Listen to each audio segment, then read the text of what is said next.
गई है। नमस्कार दर्शकों, मैं हूं प्राची और आप देख रहे हैं MNS न्यूज। मैं आपके लिए लेकर आई हूं देश, दुनिया और आपके आसपास की हर बड़ी खबर बिल्कुल सटीक और भरोसेमंद अंदाज में।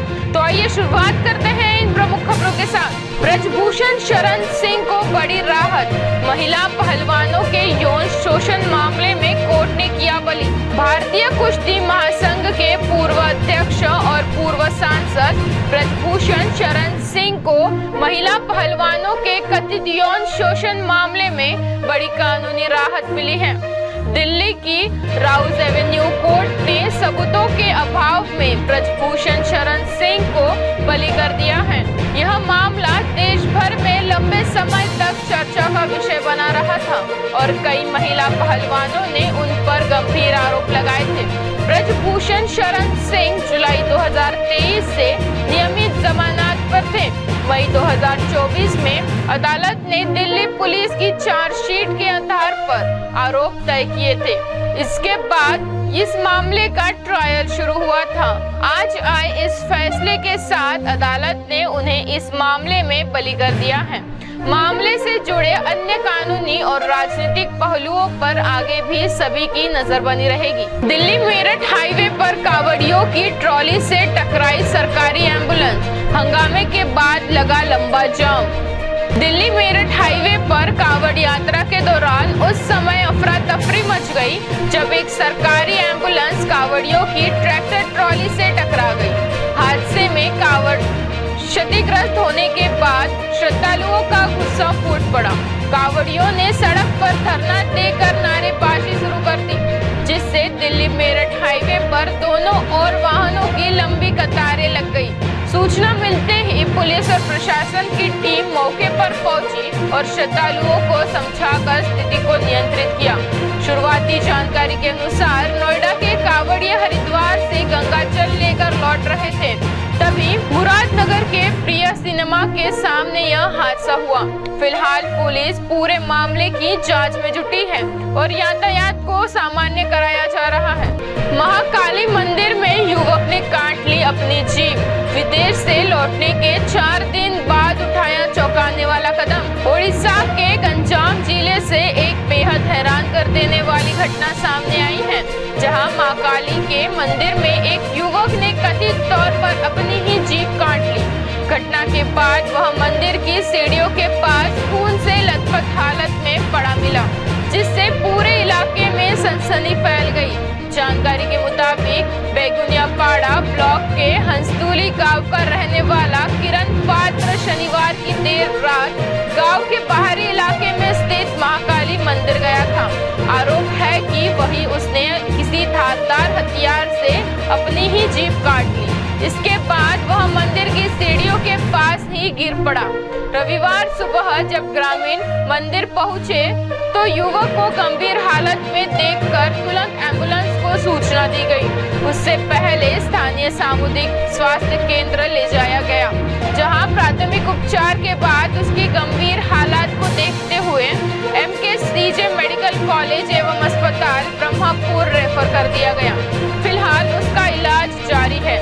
प्रारंभिक जानकारी के अनुसार युवक 4 दिन पहले ही विदेश से अपने गांव लौटा था। उसने इतना बड़ा कदम क्यों उठाया, इसका कारण अभी तक स्पष्ट नहीं हो पाया है। पुलिस यह जांच कर रही है कि मामला किसी पारिवारिक विवाद, मानसिक तनाव या अंधविश्वास से जुड़ा है या इसके पीछे कोई और वजह है। फिलहाल पुलिस सभी पहलुओं से मामले की जांच कर रही है। इस घटना ने पूरे इलाके में लोगों को हैरानी में डाल दिया है और तरह तरह की चर्चाएं शुरू हो गई हैं। जांच पूरी होने के बाद ही इस रहस्यमयी घटना की असली वजह सामने आ सकेगी।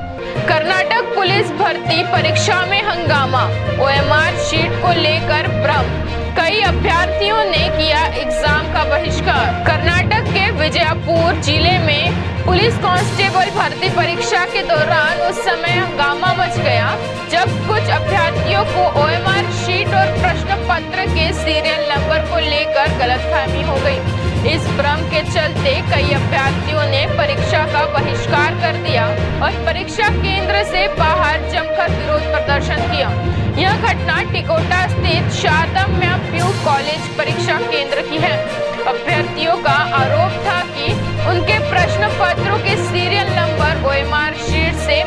नहीं खा रहे थे।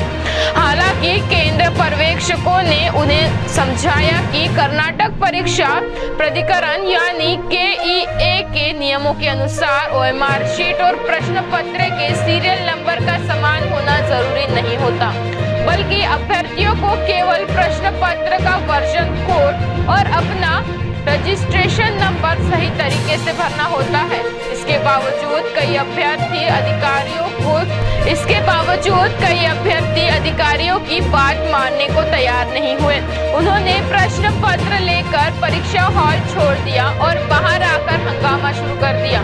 कुछ अभ्यर्थियों ने दोबारा परीक्षा केंद्र में प्रवेश करने की भी कोशिश की, जिसके बाद मौके पर मौजूद पुलिस ने स्थिति को नियंत्रित किया और व्यवस्था बहाल की। जिला प्रशासन ने स्पष्ट किया कि एक बार प्रश्न पत्र लेकर परीक्षा हॉल से बाहर निकलने वाले अभ्यर्थियों को दोबारा प्रवेश देने का कोई प्रावधान नहीं है, क्योंकि यह परीक्षा के मानक संचालक प्रक्रिया यानी SOP का उल्लंघन है।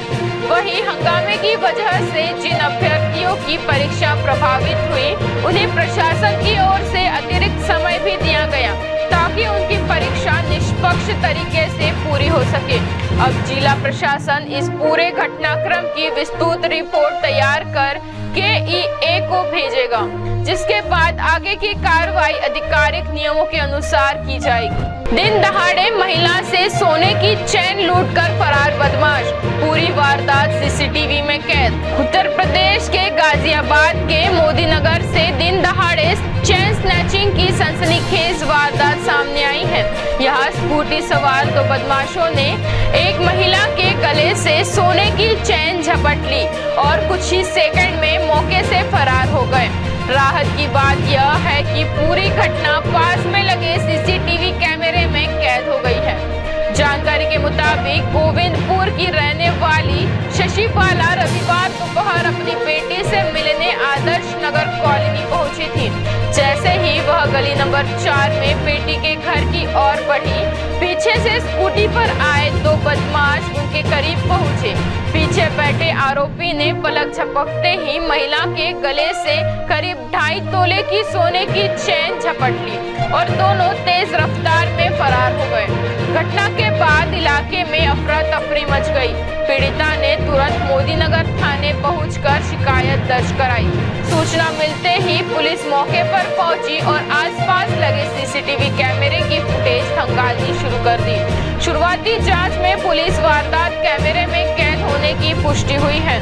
पुलिस का कहना है कि CCTV फुटेज के आधार पर आरोपियों की पहचान की जा रही है। साथ ही उनके भागने के रास्ते का पता लगाने के लिए आसपास के अन्य कैमरों की भी जांच जारी है। अधिकारियों ने दावा किया है कि जल्द ही दोनों बदमाशों को गिरफ्तार कर लिया जाएगा। लगातार सामने आ रही चेन स्नैचिंग की घटनाओं ने एक बार फिर कानून व्यवस्था और लोगों की सुरक्षा को लेकर सवाल खड़े कर दिए हैं। फिलहाल पुलिस मामले की जांच में जुटी है और आरोपी की तलाश जारी है। तो ये थी इस वक्त की बड़ी खबरें। ऐसे ही खबरों के लिए बने रहिए MNS न्यूज के साथ। आप देख रहे हैं